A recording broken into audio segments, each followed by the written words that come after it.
Olá, estamos começando pela TV Horizonte, uma emissora da Rede Catedral de Comunicação, o programa Religare. No programa de hoje conversaremos sobre o tema Moral da Compaixão. Nosso convidado vem estudando este tema a partir de dois pensadores alemães. Trata-se de Schopenhauer e Nietzsche e suas diferentes perspectivas na compreensão da moral da compaixão. Eduardo Flaviano da Silva é mestrando do programa de pós-graduação em Ciências da Religião. Tudo bem? Tudo bom. Bom te rever aqui. A gente encontra sempre lá no programa, acompanhando a sua pesquisa. Como é que vai o andamento desse trabalho? Em que pé da investigação você se encontra? Eu estou no momento pesquisando o primeiro estágio, né, da minha pesquisa. Está no primeiro capítulo, seria investigar o que Schopenhauer diz sobre a questão da moral da compaixão. Então, estou começando a escrever, elaborando já algumas questões, tentando identificar, né, o que Schopenhauer afirma sobre a moral da compaixão. Esse é o primeiro passo da pesquisa. Tá, você encontra nessa etapa. Estágio, É sobre isso que você vai tentar hoje conversar com o nosso telespectador aqui comigo também, né? Bem, você também pode participar da entrevista, saber um pouco mais sobre o tema que o Eduardo está pesquisando através da nossa página na internet. Basta acessar www.pucminas.br/ppgcr. Eduardo, quando falamos em moral da compaixão, logo vem o conhecimento de senso comum sobre o que vem a ser a compaixão. O seu trabalho não é especificamente sobre o que normalmente se comenta ou se orienta sobre a moral da compaixão, mas numa perspectiva crítica, não é? Você vai abordar o tema, não é assim? Mas o que normalmente se entende por moral da compaixão? Antes de entrar no que você está pesquisando em filosofia ou em filosofia da religião, que é a sua especialização lá no mestrado. Bom, em termos de senso comum, talvez seria moral da compaixão, perspectiva de como o relacionamento, né, entre um ser e outro, de que maneira o outro me perturba, o sofrimento dele chega a mim, então eu parto para ajudá-lo. A moral da compaixão seria isso, de que maneira que eu me coloco diante do outro. Agora, quando você decidiu fazer um trabalho sobre a crítica de Nietzsche à moral da compaixão, né, você tinha uma intuição. Eu até consigo me lembrar desse dia quando você disse: Flávio, eu quero fazer um trabalho sobre a crítica de Nietzsche à moral da compaixão. Né? Antes de iniciar propriamente a pesquisa, né, e antes de você até mesmo identificar que é Nietzsche, quando faz a crítica à moral da compaixão, ele se refere a Schopenhauer, né, qual era a sua intuição? O que é que você previa naquele momento encontrar ou ter como objeto de investigação? Cada passo a gente vai mudando a perspectiva, porque vai surgindo coisas novas. Até então eu não tinha a visão de Schopenhauer, né, o olhar sobre Schopenhauer, então eu não conseguia identificar muito claramente o que Nietzsche estava querendo dizer. Agora eu já tenho uma chave de leitura que dá para começar a perceber outra perspectiva pela qual Nietzsche elabora sua moral da compaixão. Mas e naquela época, o que era? Naquela época, até então que eu havia lido de Nietzsche, eu estava percebendo que era uma moral da compaixão. O que Nietzsche fala sobre a compaixão? É vontade, poder sobre o outro. O outro que sofre tem poder sobre mim e eu que... O outro que sofre? Que sofre tem poder sobre mim porque ele me perturba, o sofrimento dele, então eu parto para ajudá-lo. E eu também, vontade de poder sobre ele, porque o ato de ajudá-lo me alivia, por duas razões. Primeiro que eu alivio o sofrimento dele e pronto, então isso me dá poder sobre ele, né? E vice-versa. Na medida em que você foi se aproximando da leitura do pensador Schopenhauer sobre moral da compaixão, que outros elementos você foi agregando a esta compreensão? Schopenhauer trouxe outra perspectiva, compreensão de mundo, de conceitos como vontade, conceitos como o ascetismo, abnegação. São vários conceitos que ele vai trabalhando e vai dando um leque maior, uma ampliação maior da compreensão de como que parte essa questão da moral da compaixão e o que ele chama de caridade. Qual que é, nessa perspectiva, o papel da caridade? Vamos esquecer a perspectiva crítica, que é onde você vai chegar, né, com o seu trabalho. Né? A caridade em Schopenhauer. Isso. Schopenhauer tem uma compreensão de mundo em que o mundo é todo vontade, uma perspectiva seria essa, né? O mundo é um fluxo constante de todas as coisas, então essa é uma perspectiva. E o ser humano é assim, o homem é assim. Na medida em que o homem adquire conhecimento, ele é capaz de frear essa vontade e pela abnegação, pelo ascetismo. E também é capaz de perceber que todas as coisas fazem parte de uma só. Então, no fato de a caridade nasce no momento em que eu percebo que todas as coisas são a mesma coisa, fazem parte do mesmo todo. Na verdade, não há o eu, outro. Na verdade, há o mundo em si, a coisa, o homem. Então, eu ajudo a mim mesmo. Seria mais ou menos uma perspectiva diferente. Na sua leitura, você já encontrou alguns elementos da sabedoria oriental no pensamento de Schopenhauer? E se sim, né, em que esse pensamento pôde influenciar esse modo de compreender o mundo?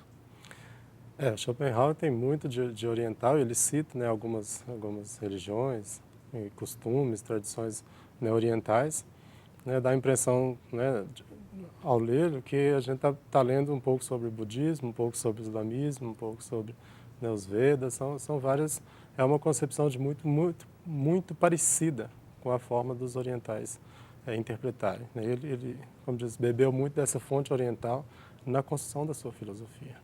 E, especificamente, você consegue ver algo disso que ele buscou na sabedoria oriental para a compreensão da moral da compaixão? Bom, eu não conheço tão bem, né, a cultura oriental para falar, essa é a religião que ele mais buscou. Mas a questão do ascetismo, né, a abnegação, né, da vontade, aí podia dizer talvez o budismo, né, que é mais comum.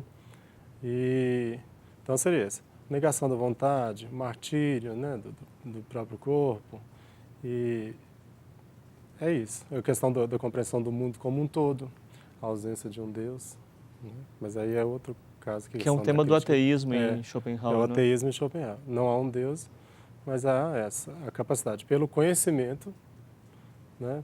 Quando o homem esquece, ele chama de princípio de individuação. Quando ele esquece o princípio de individuação e consegue percebê-lo como um todo, ele nega seus próprios desejos, né? Sua própria vontade e consegue, então, ter a concepção do ascetismo. Frear o que o mundo apresenta como vontade e ter a concepção mais ampla do mundo como um todo, sem ter essa necessidade. Sim.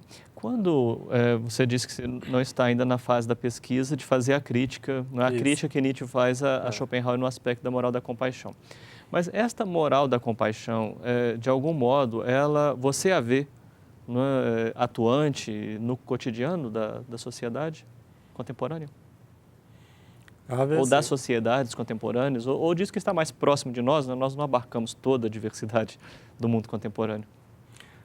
Eu acredito que sim, quando trazer para a realidade o pensamento dele, eu consigo perceber em todas as situações. O interessante é que são perspectivas. Tanto Schopenhauer dá para perceber que há, como diz, há toda uma coerência muito grande em dizer sobre a capacidade de negar o sofrimento, né? A gente vê nas religiões, mesmo fora das religiões, né? A busca por aliviar o próprio sofrimento, na verdade, né, o que Schopenhauer fala muito sobre isso, está presente o tempo inteiro, em todas as ações, né? A gente está sempre buscando algo que nos alivia. E Nietzsche é a mesma coisa. Fazemos tudo, é busca pelo prazer, é busca pela vida, né? Então, é essa perspectiva. Os dois, acho que aí há uma possibilidade dessa conciliação, eles estão tentando resolver, né, tentando dar uma explicação de como entender o sofrimento e como controlá-lo, submetê-lo. Embora as perspectivas sejam bem distintas, né? Nós vamos falar mais sobre a segunda perspectiva no segundo bloco, né? Mas ainda nesse aspecto, né, do olhar de Schopenhauer sobre a moral da compaixão, como é que você entende, um pensamento de Nietzsche, que a moral em Schopenhauer revela um Schopenhauer cristão? Aqui pode haver de associação entre a moral da compaixão, tal como Schopenhauer pensou, né, e a moral cristã, da caridade, né, também de compaixão. Que associação pode haver? Apesar, você falou da influência oriental, né, mas Nietzsche viu aí cristianismo. O Nietzsche, né, critica o tempo inteiro essa perspectiva, que Schopenhauer, apesar de se dizer ateu, mas ele continua sendo religioso porque o valor é o mesmo. Cristão, os valores, sua moral. os valores continuam cristãos. Por questão de negar o próprio mundo, né? Negar a vontade, né? Típico do cristianismo. Do jeito que Nietzsche entende o cristianismo, do né? jeito que o Nietzsche o percebe, né? Então, ele continua com esses mesmos valores, né? O sacrifício, a castidade, o ascetismo. O ascetismo, são todas manifestações do cristianismo, faz parte da moral cristã. É como se o Deus tivesse morrido, mas a moral continua a mesma, então continua sendo cristão. E agora, em alguma medida nessa filosofia que você tem mencionado, você tem estudado, né, o platonismo, uma variação estritamente filosófica, é também chamada por esse filósofo de o cristianismo antes do próprio cristianismo. Aí não está relacionada à questão dos valores que são difundidos, seja pelo cristianismo ou por uma tradição oriental, pela moral do Ocidente. Mas bem, vamos deixar esse tema para o segundo bloco, não há muito o que falar sobre esse tema. Nós estamos falando hoje sobre a moral da compaixão, o tema que o Eduardo Flaviano está pesquisando no programa de pós-graduação em Ciências da Religião da PUC Minas. Nós voltamos daqui a pouco. Até já. Sim.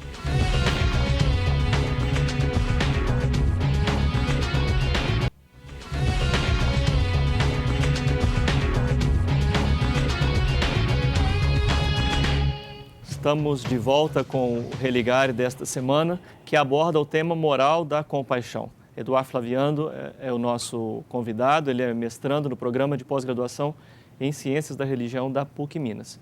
Ele, no primeiro bloco, disse um pouco como você fez isso, não, Flaviano?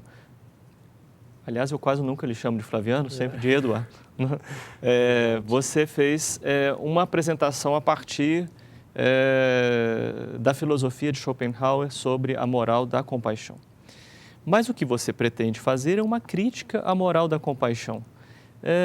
Em algum momento você se sente incomodado em discutir criticamente isso que mais ou menos é aceito como bom, o mover-se por um sentimento de compaixão? É exatamente por isso que eu estou fazendo a pesquisa, né? Eu acho que foi um tema, quando eu comecei a estudar sobre ele, eu achei interessante, porque mexe realmente com um valor, né, muito universal.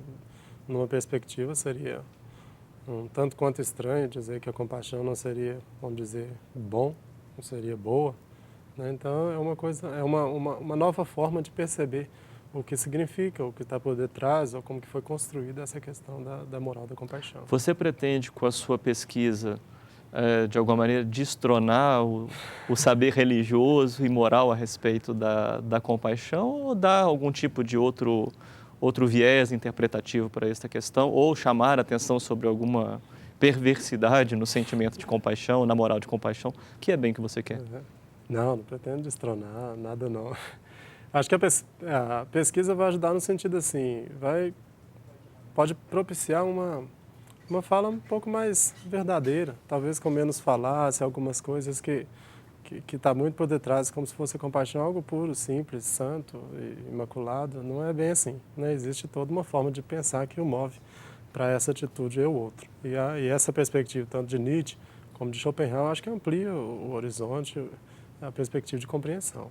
Agora, para o telespectador que não está bem nesta área aí de filosofia ou mesmo ciência da religião, essa abordagem que você pretende fazer, talvez falar sobre esses nomes, os nomes dos filósofos ou os temas como você tem tratado, talvez seja falar sobre algo desconhecido. Como é que esse tema pode ser aproximado para o leitor que não seja um leitor de filosofia, que não seja um pesquisador de ciência da religião? Ou seja, o que essa crítica à moral da compaixão pode efetivamente produzir na prática, na vida das pessoas, na compreensão das pessoas sobre o ser compassivo? Ser compassivo necessariamente significa um enfraquecimento do afeto, do poder? De acordo com Nietzsche, é ser fraco, né? Mas vamos entender assim, tentar fazer uma aproximação do que é real. O que é comum de se entender todo mundo que está precisando de uma ajuda merece ser ajudado. Isso faz parte, é um valor cristão, um valor universal, um valor humano. Então, isso seria a primeira perspectiva. De Schopenhauer, ele diz, olha, meu contato com o outro, meu relacionamento com o outro, parte no princípio de quando eu consigo entender que o mundo, né, ele faz parte de um todo, então tudo gira em torno das mesmas coisas e tudo vai e volta. Então eu ajudo a mim mesmo. É como se meu relacionamento fosse eu, o outro, não é eu, o outro, eu mesmo. Então essa é a linha de Schopenhauer, em simples palavras. Já para Nietzsche, não. Nietzsche, você não deve agir assim, porque seria um enfraquecimento seu. Porque o ser forte precisa sobreviver. Ele tem que dar conta de si mesmo. Ou mesmo aceitar a vida. Que relação pode haver nessa postura que você está sinalizando, que você está se aproximando do tema, né? Como isso. você disse, você está no estágio inicial da pesquisa, está se aproximando das leituras, desse tema até. Mas o que você já viu sobre a afirmação do trágico, né? E que relação pode ter isso com a crítica que ele faz à moral da compaixão, ele, digo, Nietzsche, não? Em princípio, né, como você disse, eu não cheguei a esse estudo especificamente, mas até então eu poderia dizer que Nietzsche, como ele diz, né, tem que aprender a dançar diante de um abismo. Né? O fatalismo da vida não é um problema. Não tem que abnegar a vida, como diz, né, frear a vontade, como diria Schopenhauer. A vida tem que fluir por ela mesma. O trágico não é bom, não é mal, esse conceito tem que estar para além do bem e do mal, como ele mesmo escreve. Né? Então, é muito diferente. É como se Nietzsche disse, a vida é assim, então vamos ao fatalismo, vamos deixar que a vida flua dessa maneira. E aceitá-la mesmo assim. E Schopenhauer, não. É um problema, é um sofrimento grande a vida, então para resolver isso temos que afastar desse mundo. Seria, de um lado, uma perspectiva de negação da vida e, outro lado, afirmação da vida, em termos assim mais quase simplórios, né? Mas para causar talvez alguma compreensão sobre o tema. Isso. Nietzsche afirma a vida, como ela é. Sendo trágica, sendo o que seja. No seu aspecto gozoso ou doloroso, não sei se é isso que você quer dizer. Isso, exatamente, a afirmação da vida. Schopenhauer, não. Diante do sofrimento, você tem que sair dele. Um estudioso de Schopenhauer estaria de acordo com essa sua perspectiva? Tem que procurar, né? Você tem se aproximado do texto, né? Tem aproximado que eu estou procurando agora alguns pesquisadores e estudando o que eles escreveram, o que eles debatem sobre Schopenhauer, para me tentar aproximar naquilo que eu li na própria fonte de Schopenhauer e aquilo que interpreto, para perceber o que eles dizem. E o que você tem encontrado aí? O caminho é mais ou menos esse. Você tem confirmado a sua hipótese? Tem confirmado a primeira hipótese, né? Clareando, né? Melhorando a questão dos conceitos, mas está confirmando. Sei. Do ponto de vista, você faz um mestrado em ciência da religião. E essa abordagem parece muito filosófica, não é? Você trabalha, por um lado, Schopenhauer, de outro, Nietzsche. Não é a leitura que um faz sobre o outro, num ponto bem preciso, que é a moral da compaixão. Mas como que você vê isso dentro de um programa de pós-graduação em ciência da religião? Não é? Por que não num mestrado em filosofia? O que de específico você aporta? Ou o que o programa de ciência da religião aporta à sua investigação? Acho que quando eu fui entrar no programa, isso foi me questionado, mas eu acredito que a pesquisa está ligada, associada assim à questão da religião e da filosofia. Eu acho que entre todos os dois ramos, porque realmente são pesquisadores, são filósofos, mas o tema que eles abordam e questionam o tempo inteiro é sobre a religião. Então, acho que assim, essa questão da moral da compaixão entra de cheio no debate, na discussão, né, das religiões, da religião. E você... que favorece, assim, eu acho que favorece esse discurso. Se o programa, né, tem essa busca de compreender, entender, divulgar, né, a questão da ciência, religião, acho que a pesquisa caminha um pouco por aí também. Você quer dizer, por exemplo, que essa perspectiva da moral da compaixão, ela se revela, se manifesta, ela é importante no cenário religioso? Eu acredito que sim. É claro que no cenário religioso talvez seja bem diferente a prática, né, e o pensamento sobre a compaixão. Mas a pesquisa ajuda exatamente nessa prática, para quem Vamos dizer, quem for pensar esse assunto, falar sobre ele, vai ter uma nova forma de entendê-lo, talvez até melhore, né, a questão do próprio discurso sobre a compaixão. Sim. Você atua no setor educacional, não é? É diretor de uma escola municipal, Exato. não é? Na região metropolitana de Belo Horizonte, particularmente em Betim. Não é? Isso. Você lida com pessoas o tempo todo, com educadores, famílias, estudantes, não é? É também professor. Você já sentiu nesse seu mundo do trabalho, não é? Algum reflexo dessa pesquisa? Você já dialogou com esse mundo a partir da pesquisa que você tem desenvolvido? Eu acredito que sim. Em outros termos, né, porque a gente lida com o público, que é um pouco fora dessa pesquisa, mas acaba sendo muito próximo, porque talvez Nietzsche, Schopenhauer ajudam muito a entender, né, a questão do sofrimento, da perspectiva de vida. Então, acho que nas orientações, nos trabalhos, no dia a dia, com os próprios educadores, com os próprios educandos, eu acho que isso ajuda a divulgar o diálogo, favorecer o entendimento meu mesmo sobre o mundo deles, por que eles entendem assim, por que eles esperam da vida assim.